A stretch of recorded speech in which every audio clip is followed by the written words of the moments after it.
It's finally happening. I finally got around to doing it. I'm not religious, but this makes me close.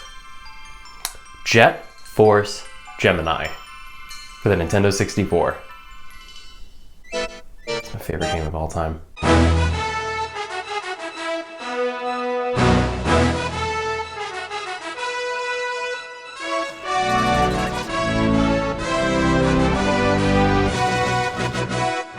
Hey guys, welcome back to Good Game Gaming.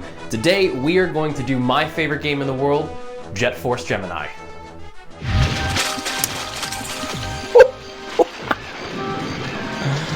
Oh man. Oh my god, I love this game so much. This game was released in 1999 by a little company called Rare.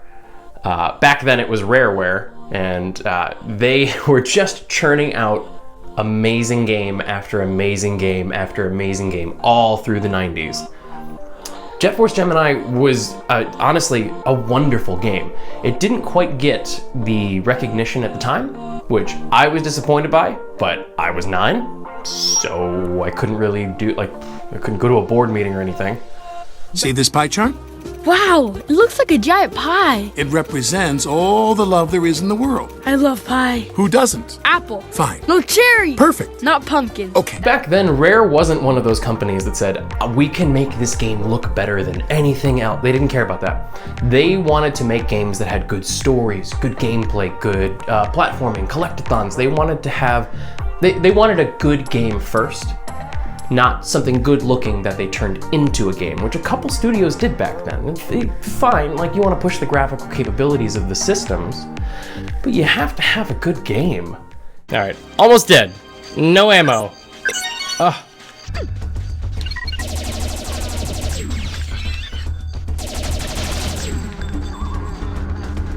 This is gonna suck for you. So the story is pretty simple. You are the last bastion of an intergalactic policing force known as Jet Force. And your twins, Gemini, Juno, Vela, and their dog Lupus. They receive a distress call from a planet, and they find out that an evil bug overlord, an intergalactic insectoid overlord, God, I love Rareware, has gone into this solar system and has enslaved an entire group of people. They used them for, work, mining, feeding them to their dogs. It got weird and dark. But in Jet Force, you go in and your whole goal is to kill the big bad guy, save all the tribals. That's what they're called, the little Ewok looking thing. They're kind of creepy, but like so creepy they're cute. The difficulty level of this game will become very apparent because the saving of the tribals sounds like it would be like an extra thing that you could do in the post game. No, you have to rescue all of them. That's the only way to actually just beat the game start to finish. You have to go through every level with all 3 characters and rescue all of them. Which kids in the 90s were not ready for that level of difficulty and that level of immersion. There's 25, there's 8 left in this section alone. Okay. Almost froze the game. It's a long game. It's a very long game. First playthrough, A to B, finish the whole thing, beat the final boss, like minimum 30 hours. I'm going back and I'm playing this game as a veteran and with the strategy guide, and I just clocked in at like 6 hours, and I have so much left to do. So, it is very difficult. It's just an extremely long game. That's part of the difficulty. The battles don't get any easier, and just the adventure is so drawn out. It's longer than trying to read Oedipus Rex.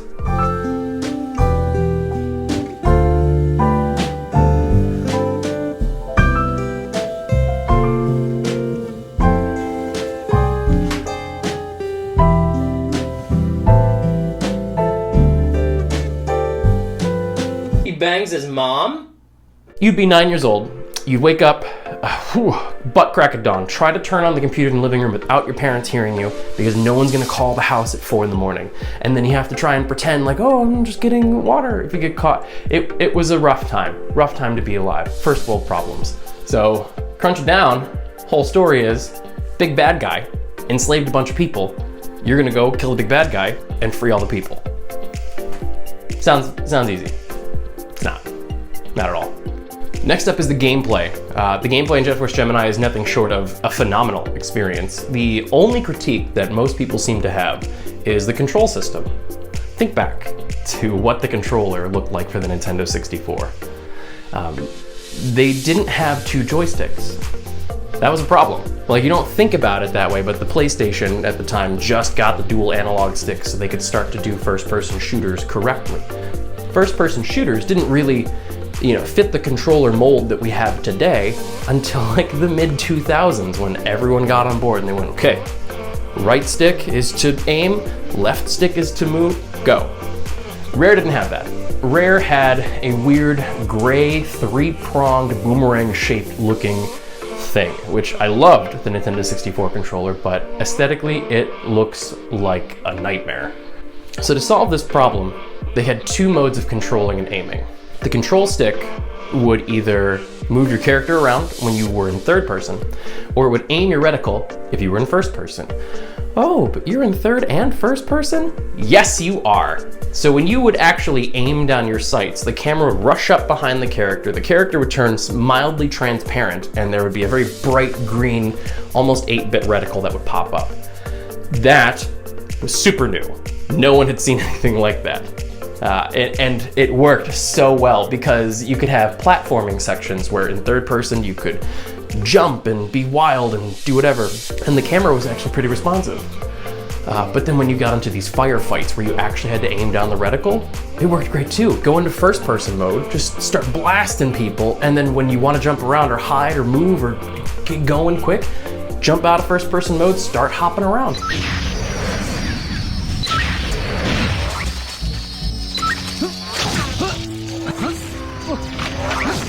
That took so much effort. Okay. It is so fluid in this game, and especially how Rare designed it too. When you go into these firefights with these giant swaths of enemies, they give you some blocks and some obstacles that you can jump over, run behind, get down. They also added a crouching feature, which you will never use in this game. The only time you will need to crouch is if they specifically put a small tunnel that you have to crawl through during a level. But in an actual fight, the only benefit I've found to like kneeling on the ground in this game is to use the sniper rifle. It seems a little bit steadier when you're kneeling on the ground from a vantage point sniping. I mean, other than that, if you just take a knee in front of your enemies, which the past few years have shown us that's not a good idea. People get really mad when you take a knee. But did this way have something extra? I can't remember if this was a tranquil area or not. I think it was a tranquil area. Let's go take a look. No. Turns out that was a lie. The lie detector determined that was a lie. There are tons of guns. I think there's like 21 different guns. Maybe not that many. Whatever. Bunch of guns. And just like in my Turok review, when I explained how it scales up to more and more ridiculous, it doesn't quite get to the scale of Turok, but the weapons are obscenely fun to use, and they're very creative too. There's a weapon in there called the Shuriken that is a one-hit kill if it hits an enemy, but you have to have a clear line of sight, and you can arc it around corners. There aren't many games that have types of weapons like that. The team at Rare made a really cool arsenal, something you didn't have before, and something you've rarely seen since. There is the flamethrower. That works great. That's pretty much a one-shot kill. You hit an enemy with it, they light on fire, they start screaming and running around. They'll run at you on fire to damage you. Oh gosh. The tri-rocket launcher, pretty self-explanatory. Homing missiles, machine guns, sniper rifles. There's a shotgun, but it's a plasma shot. There's so many good guns. In the line, there's also fish food. You like fish food? Like feeding fish? Because you can do that. There's the cluster bombs too. Cluster bombs were a cool idea. This little thing that you would throw, boom, one big explosion.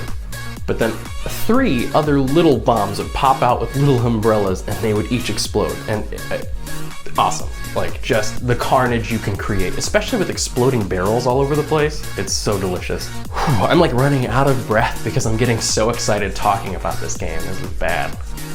I need a hobby. Okay. I know. Hi, Bella. Alright, do this boss, okay? Hi. I know. You having fun watching me play this?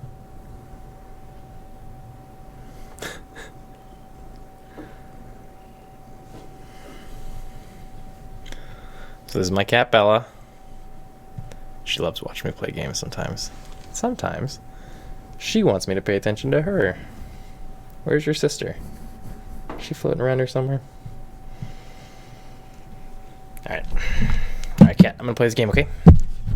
So in addition to the guns and the firefights and stuff like that, you have platforming in this game. It gives you enough freedom to jump around, use Lupus. Lupus can hover for a little bit. You can use that capability. You can go underwater with Vela. You can cross over lava with Juno. They each have their own unique thing that they can do. And you have to go back through the entire game with each character, and there's usually 2 to 3 different paths you can take through a level. But you don't know until you take a character back there and try it out. Kind of interesting. There's a lot of backpedaling, but the enemies in those levels kind of rank up with you. When you come back after, in the second half of the game, you get upgrades and stuff, you're more powerful. You go back to the first level with a separate character. When you find the spot that only they can get to, boom, the enemy difficulty jumps up, because they know at that point in the game, you're gonna be a little more suited to take on enemies with full-bodied shields or 1,000 little spinning machine gun droids. It's cool. There's so many things in this game.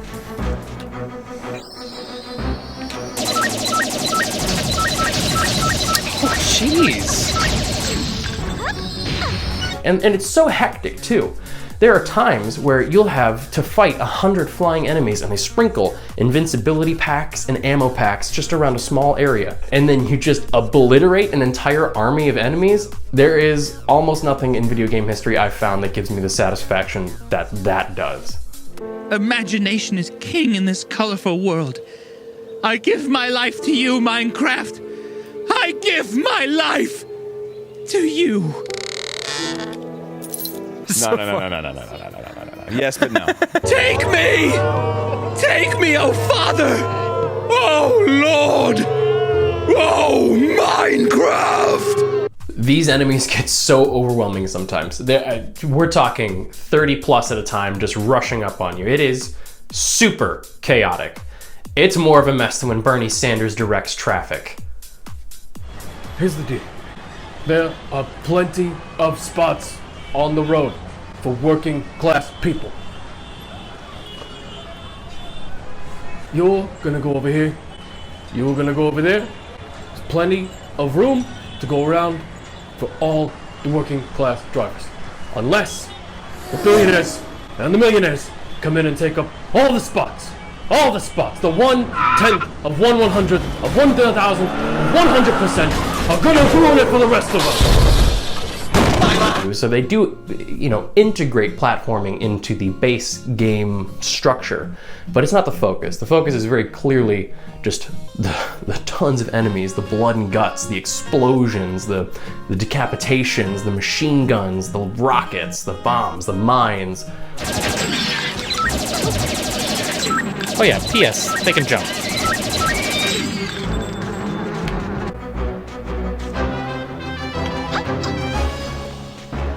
Okay, so I legitimately have to... It's kind of boring.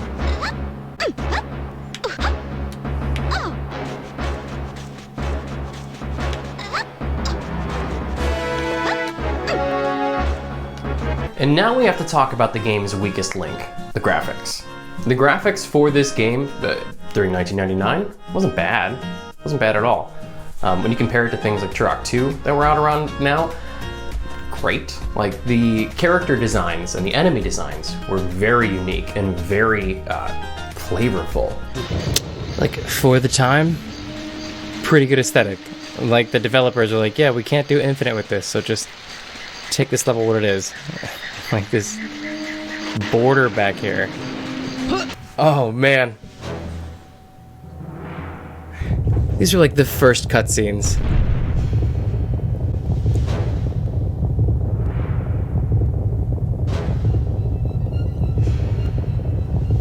What? He's like, get out of there. The bosses are like an amalgamation of machinery, bug parts. The character design for the enemies is super unique.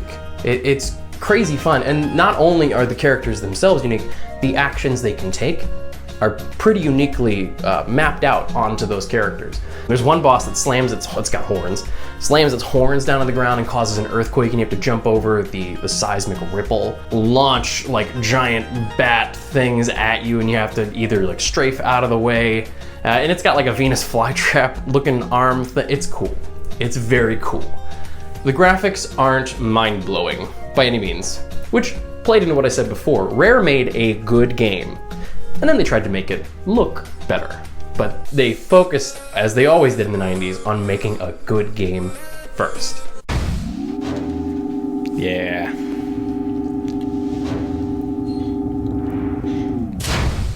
Gosh, look at that thing. It's just creative.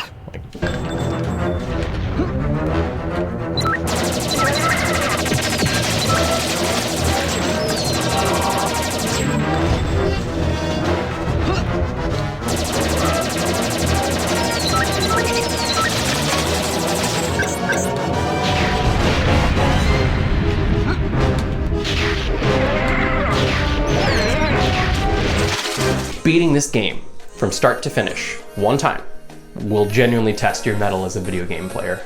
It's very difficult. It's easy to pick up, it's easy to get going, getting through it. It's actually pretty easy to get to the second half of the game. But to finish up the second portion, it's rough. It's very rough. Oh, they're gonna have the shields. All right. The entire aesthetic about this game is just phenomenal. Cool, got it. What is next? Ah, damn it. All right. Oh, okay. Cool. 115% accuracy. I hit the shots I missed. The tribals that you have to rescue are dumb. Let's put it that way. The developers made it so that the tribals kind of have their own AI where they want to be rescued. Sometimes they want to be rescued.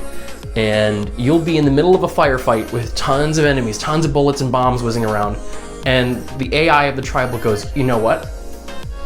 This is the perfect time to run out to get rescued. And then they just get destroyed, and you can't, you have to restart the whole run again.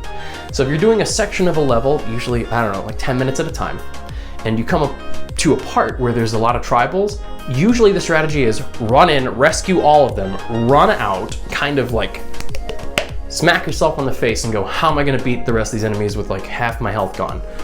Which proves very difficult, because if you lose even one tribal through that trip, you have to do it over again. That's annoying, because it's just hovering around you worse than a Karen at Walmart when you're not wearing your mask. Hey, wear a mask! Wear a mask!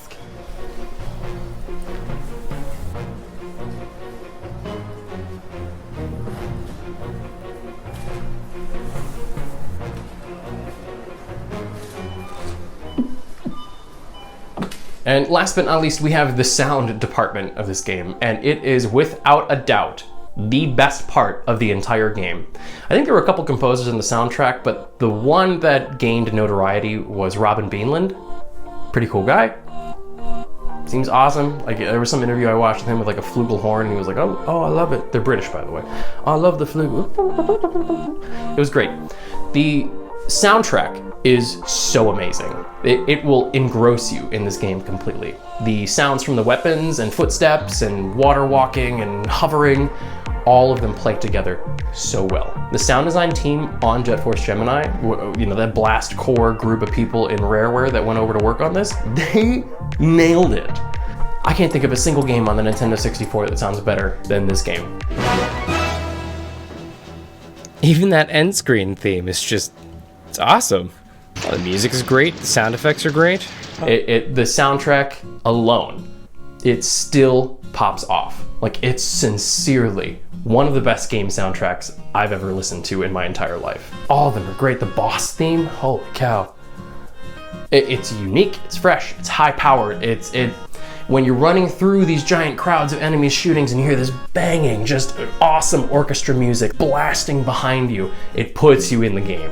It is such an experience. Why? This is the second game in a row I've done where it's like, you want something? Oh, these levels are very vast. I gotta give it to them. Like, it's my favorite game of all time. They nailed everything about this game. They wanted to make a good game that sounded good with a good story and good gameplay, and they nailed it. It's amazing to me when we look at producers nowadays that just pump tons of money into making the game look good. Great example of this, Cyberpunk 2077 came out at the very end of 2020. I'm coming up on the end of January here. Man, Project CD Red did such a disservice to everybody that likes their games. They made the game look good. It was just a train wreck. Cars would just like launch off into the sky and I award you no points, and may God have mercy on your soul. whatever. But when you go back and look at Jet Force Gemini, none of that crap happens. Everything is solid. Everything operates in a fluid, awesome, preconceived way. Like, they meant for things to act the way they did. They only had a fraction of the amount of people that something like Cyberpunk 2077 had, and they churned out an awesome, fully functional, fun, immersive game. Why are we losing that now? Like, there are some good games that come out. Like, God of War came out recently. The one on the PS4, awesome. Like, that's another one. Graphics were great. They were great, but it was a fun game. It was immersive. The characters were vibrant. That's what we're looking for, game producers. If you're out there, if for a second you think, what am I gonna do to make a good game? Make a good game first, and then make it look good. Make it sound good after. Make it fun to play. All right, that's my rant. So, clearly, I love this game. As my girlfriend would say, it rocks my socks. But sir, there's no way Said the ox to the fox. to get rid of these rocks that are inside my socks. It's just so good. Every aspect, every facet, everything is so good about this game.